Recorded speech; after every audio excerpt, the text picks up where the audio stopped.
Okay, so today I'm going to change transmission fluid on a 2016 Mazda 3 sedan 4-door. I already have it prepped.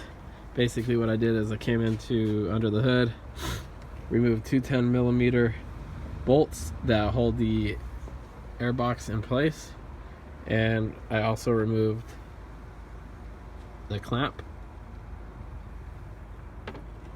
After I removed the two 10mm bolts, loosened the clamp, I pulled the hose off and took the clamp off so I don't lose it, and then I put some toilet paper in there to prevent dust from getting into the engine, and then I just pulled straight up.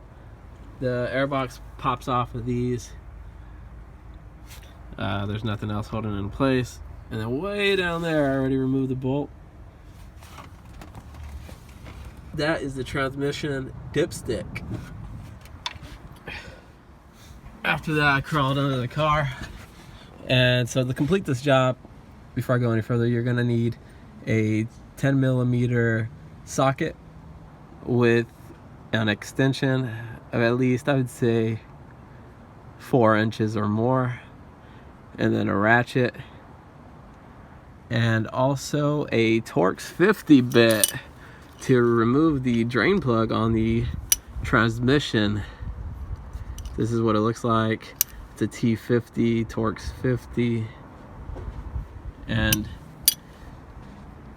then, so you crawl underneath the car and you remove this big plastic cover.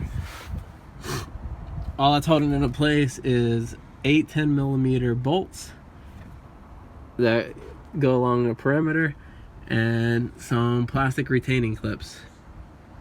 You can remove those with a flat tip screwdriver. So you need a flat tip screwdriver, a Torx 50 bit, a 10mm socket, and at least a 4-inch extension along with a ratchet.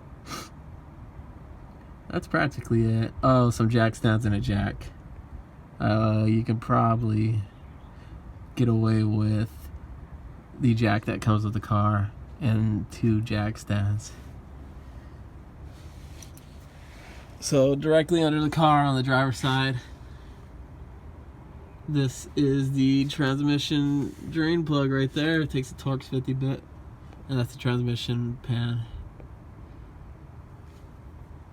So you remove that drain plug with the Torx 50 bit, let the fluid come out, and then measure how much came out and put the plug back in, and however much came out, you want to put that much back in. So now I'm going to come under here, take my Torx 50 bit and my ratchet. I got a drain pan.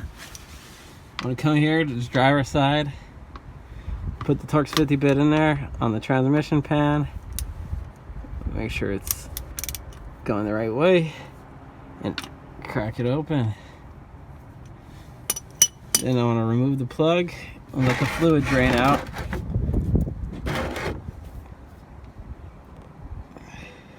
Careful, it might be hot.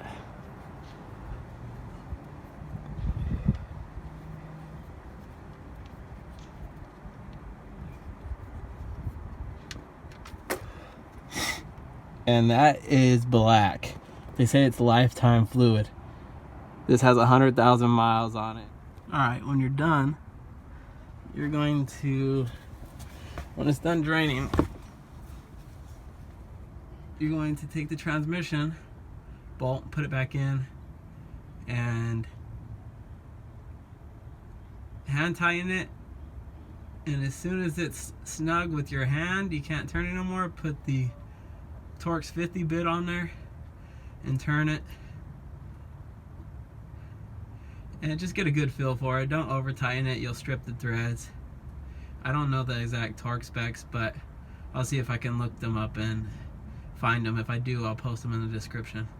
But so you tighten it till it's good, don't over tighten it. You come back to you get up, come back under the hood. Okay, so I removed the transmission dipstick from down there where I showed you. I got this funnel from Walmart for roughly $2. And here is the transmission fluid from Mazda. It takes ATF-FZ, automatic transmission fluid type FZ. It says in the manual of the car. I looked it up. Now, again, this is for 2016 Mazda 3 sedan. Has 4 doors. It's an automatic transmission, 2.0 engine, built in Japan. So I'm gonna open this up. It roughly 3.5 quarts came out. So I'm gonna pour 3.5 quarts back in. So yeah, you're gonna wanna watch the dipstick down there and make sure none's spilling out. The fill hole, transmission fill hole, where the dipstick goes, make sure nothing is coming out while you're filling it up. And yeah, I'm gonna finish this and seal it back up. After you put what you removed, then you are going to take the tissue or whatever you put inside of this rubber tubing out. Don't forget to remove that. Then you're going to put your airbox back in. And I'm going to show you how to do that right now. You're going to want to remove this cable out of the way. You're going to grab the airbox, the whole assembly. You're going to stick it back in there.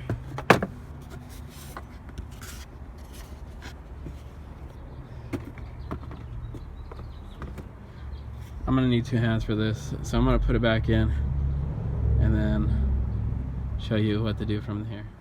So it just goes right back into place. Don't forget to reconnect this piece over here, just like that. And don't forget to reconnect your mass airflow sensor. Bam, just like that. So you're gonna come here, you put these 2 10mm bolts that you removed back in the airbox.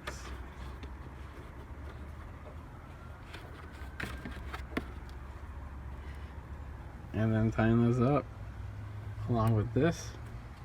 Make sure you removed this from here before putting it all back together. I'm gonna go ahead and tighten it down.